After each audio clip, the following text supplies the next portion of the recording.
Kasus video panas seolah terus memasuki babak baru dan terus bergulir. Setelah di awal bulan November tahun 2020 silam, publik dihentakkan dengan beredarnya video panas, masyarakat masih menduga-duga, benarkah jika pemeran dalam video panas yang beredar adalah Gisela Anastasia?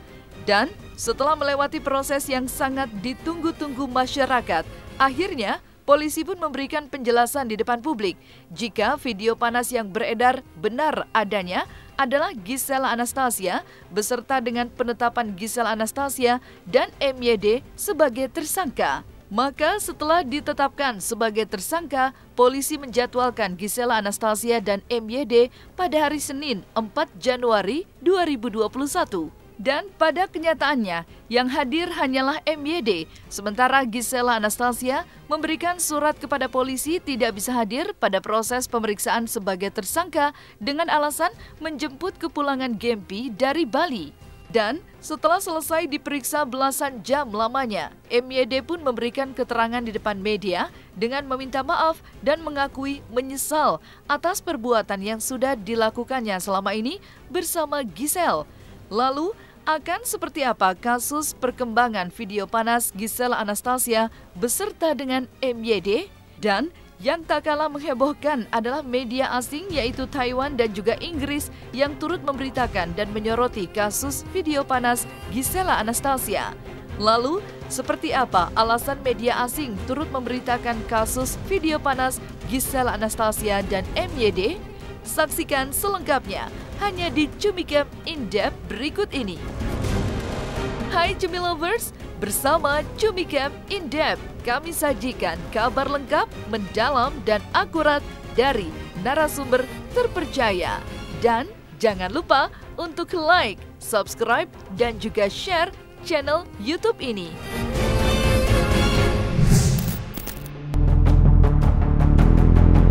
Beredarnya video panas Gisela Anastasia dan MYD pada bulan November 2020 lalu sempat membuat publik terkaget-kaget dan terhenyak. Bagaimana tidak ada angin, tidak ada hujan, beredarnya video panas tersebut terjadi secara masif. Sempat menduga-duga benarkah orang yang di dalam video panas tersebut adalah Gisel, publik masih menerka-nerka dan menduga. Laporan pun dibuat oleh salah satu anggota masyarakat atas beredarnya video panas untuk menindak secara hukum penyebarnya dan untuk memastikan siapakah pemeran dalam video panas tersebut. Dan ketika mendapatkan laporan dari masyarakat, polisi pun bergerak cepat untuk mencari penyebar dan juga memastikan siapa pemeran dari video panas yang beredar. Gisela Anastasia pun dipanggil oleh Polda Metro Jaya untuk diperiksa sebagai saksi sebanyak 2 kali. Dan bagaikan petir menggelegar di tengah siang bolong, akhirnya pihak Polda Metro Jaya melakukan konferensi pers dan menyatakan jika Gisela Anastasia dan MYD menjadi tersangka. Selain itu, di depan penyidik, Gisela Anastasia mengakui jika di dalam video panas yang beredar tersebut adalah dirinya beserta dengan MYD. Selain itu, ia mengakui jika melakukan aksi perekaman dan melakukan adegan asusila pada tahun 2017 di salah satu hotel di Kota Medan. Maka, pada hari Senin 4 Januari 2021, polisi menjadwalkan Gisela Anastasia beserta dengan MYD diperiksa dengan status sebagai tersangka. Maka, inilah detik-detik MYD datang ke Polda Metro Jaya menghadiri panggilan polisi sebagai tersangka.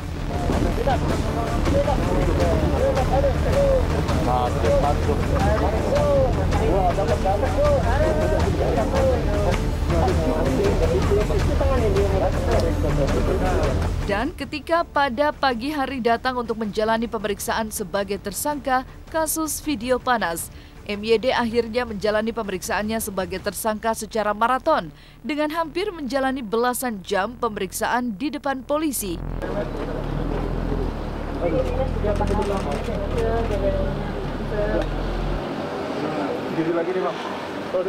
Maka ketika malam hari tiba, MYD pun selesai menjalani pemeriksaan sebagai tersangka. Di depan rekan-rekan media, MYD mengatakan jika dirinya adalah warga negara yang patuh dan taat hukum dan akan berusaha kooperatif dengan pihak kepolisian. Untuk hal-hal yang telah terjadi selama ini yang membuat publik terperangah, MYD mengatakan jika dirinya benar-benar menyesal dan juga meminta maaf kepada seluruh masyarakat Indonesia dan juga turut meminta maaf kepada keluarga besarnya. Tak lupa juga MYD memohon maaf kepada pihak-pihak terkait. Selain itu, MYD juga mengatakan benar-benar menyesal atas semua yang sudah dilakukannya dan mengatakan jika apa yang kini sedang dihadapinya merupakan sebuah hukuman dari Tuhan untuk dirinya yang telah melakukan kesalahan. Selain itu, MYD juga benar-benar meminta kepada teman-temannya untuk memohon dukungannya yang dimana MYD kini sedang menjalani proses hukum. Jadi selamat malam semua. Untuk hari ini saya memenuhi panggilan pemeriksaan dan sebagai warga Indonesia saya taat akan hukum dan saya akan berusaha kooperatif. Untuk hal yang terjadi selama ini saya benar-benar menyesal. Saya benar-benar minta maaf ke seluruh masyarakat Indonesia, kepada keluarga saya, kepada pihak-pihak yang terkait. Saya minta maaf untuk itu semua. Dan saya benar-benar menyesal atas semua yang sudah saya lakukan. Mungkin ini adalah hukuman dari Tuhan kepada saya. Dan saya mohon untuk semua teman-teman, mohon dukungan, doa, dan benar-benar saya minta maaf untuk semuanya. Gimana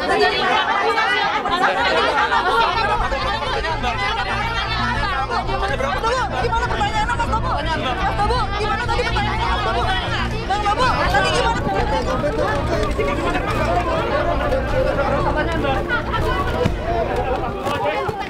Sejauh ini masih komunikasi dengan Gisel nggak? Bang, masih komunikasi nggak Bang sama Gisel Bang?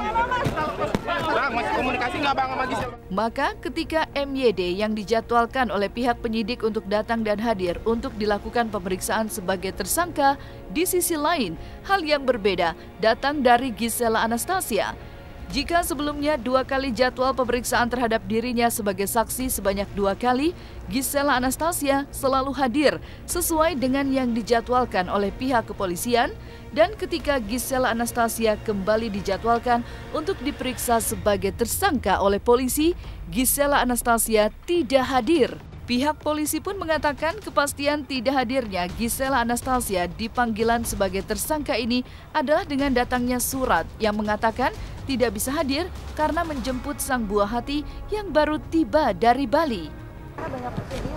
Hari ini kita jadwalkan saudari GA dan juga saudara MYD untuk hadir ke Polda Metro Jaya untuk lakukan pemanggilan atau pemeriksaan menyangkut status yang sudah dinaikkan dari saksi menjadi tersangka.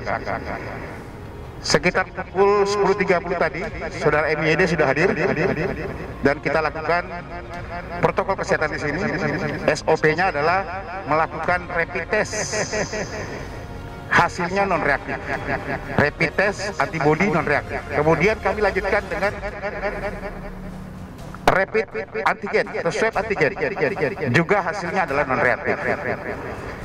Yang bersangkutan sementara masih dalam pemeriksaan. Ya, kita tunggu saja nanti bagaimana hasil pemeriksaannya seperti apa. Kemudian untuk saudari GA tadi belum berapa lama ada surat dari pengacaranya dimasukkan ke sini. Yang bersangkutan hari ini tidak bisa hadir dengan alasan menjemput anaknya yang baru pulang dari Bali. Ya, dan juga ada beberapa hal yang disampaikan di situ. Dia minta dan kita jadwalkan bersama-sama untuk bisa hari Jumat nanti akan hadir di sini untuk kita lakukan pemeriksaan sebagai tersangka. Ya, jadi ini yang mungkin bisa saya sampaikan teman-teman semuanya. Nanti hasilnya seperti apa, tidak usah kita berandai-andai. Ya, kita tunggu saja nanti dari hasil pemeriksaan penyidik, nanti akan saya sampaikan ke teman-teman semuanya. Terima kasih. Dan ketika kasus video panas Gisela Anastasia menyita perhatian publik dan masyarakat Indonesia juga kembali menyita perhatian masyarakat dunia.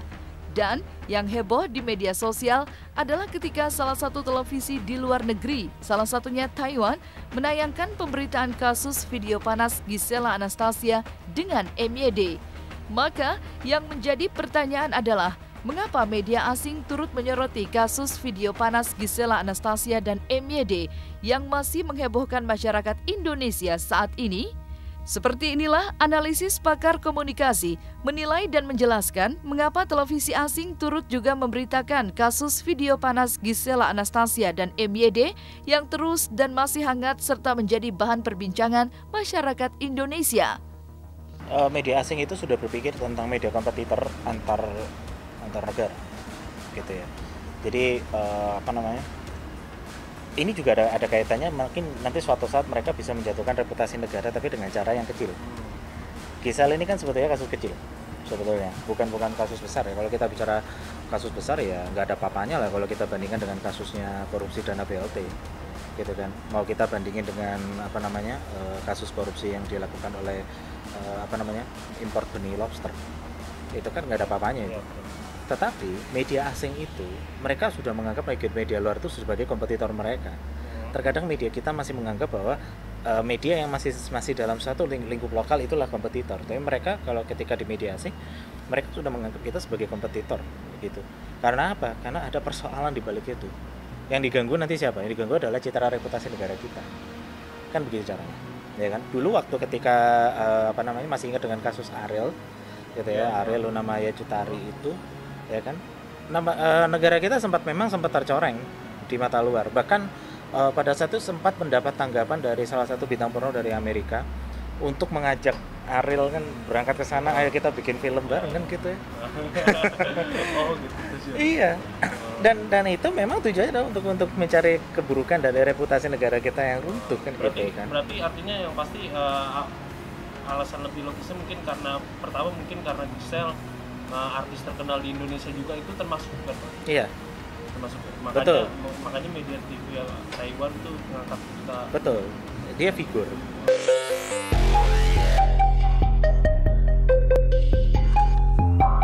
Selain media dan televisi asal Taiwan yang memberitakan hebohnya kasus video panas Gisela Anastasia dengan MYD, media Inggris pun juga turut menyoroti kasus video panas Gisela Anastasia dengan mengatakan hukum Indonesia terlalu keras atas peristiwa video panas dengan Gisela Anastasia yang melakukan perekaman. Maka sebagai pakar hukum Indonesia pun menjelaskan jika sudut pandang media asal Inggris tersebut berdasarkan kepada sistem hukum Inggris yang berbeda dengan sistem hukum Indonesia. Disinilah pakar hukum menjelaskan perbedaan sistem hukum kedua negara, yaitu Inggris dan Indonesia.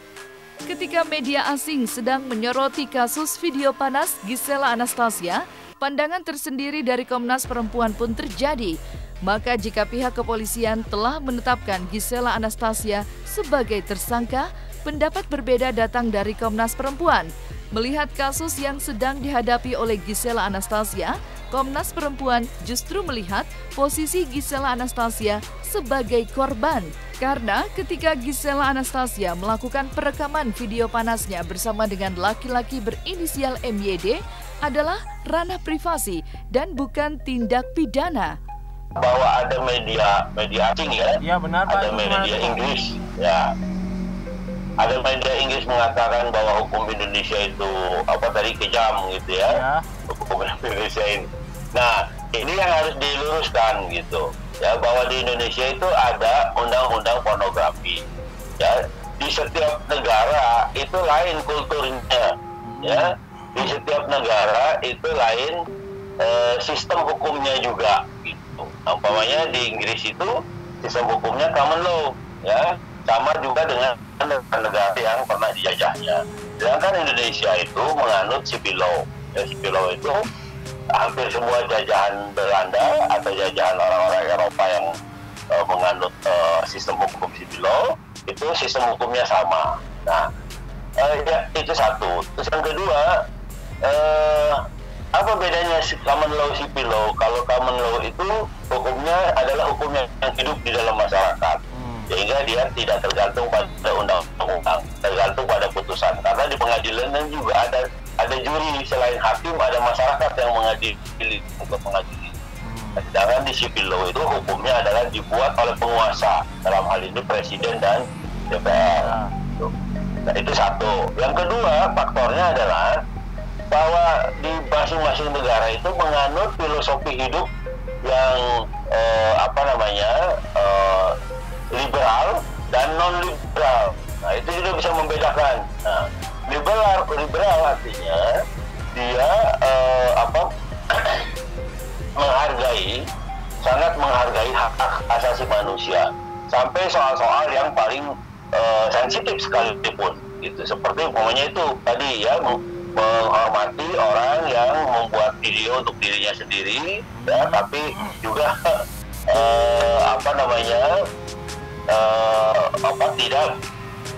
tidak melarang untuk penyebarannya, umpamanya seperti itu.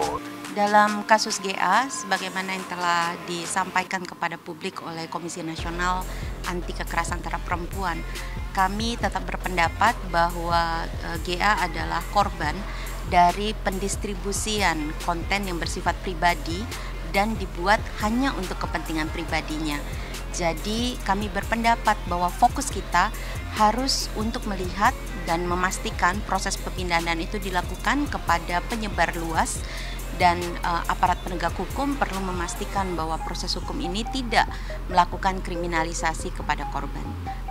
Dalam kasus serupa ini, jika kita membaca undang-undang pornografi khususnya pasal 4 ayat 1, itu memang dikecualikan orang yang melakukan produksi untuk diri sendiri dan kepentingan pribadinya.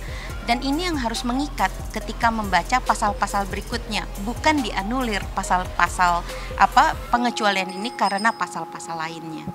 GA tidak memaksudkan kontennya itu menjadi konsumsi publik. Dia merekam untuk kepentingan diri sendiri dan kepentingan pribadinya. Dia menyimpan itu pun untuk kepentingan diri sendiri dan pribadinya.